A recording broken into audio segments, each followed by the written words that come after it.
I'll admit, when I saw this headline, I had to pause and think about what it really means to be an evangelist, but also more specifically as a Catholic evangelist. By now, people are either rejoicing or they're very sad by the fact that the late night show ended with Stephen Colbert. Some will blame politics, but really the executives have spoken. It was about finances. They were losing a lot of money. And I can understand why. I think it's because people are honestly quite tired of replacing everything with politics, whether it be sports that's now political, whether it be entertainment and humor as political, and probably even worse, when faith is replaced with politics. And so in a certain sense, yes, Stephen Colbert used the media to talk about his Catholic faith. I don't want to say regularly, but when he did, it came across as rather sincere.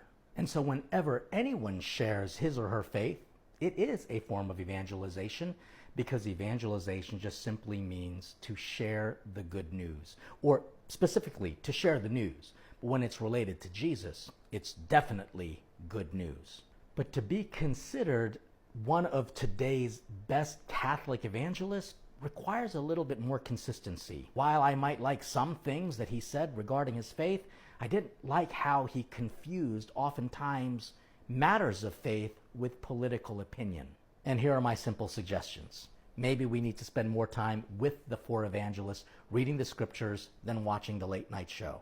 2, let's actually go to people who are commissioned to be evangelists, people who are ordained, people who are consecrated, who are authentically teaching not just a couple times in their career, but every day of their life, whether they be teachers, whether they be educators, whether they be missionaries. Let's look to them as being the greatest evangelists. But then it also requires us to make sure that people who are in the entertainment industry and are presenting themselves as Catholics are truly living out their Catholic faith, not just privately, but also in the messages that they are giving publicly. And so I'm not here to disagree or agree with this article, but more importantly, to help you and me myself to just be very careful with how we're consuming this information.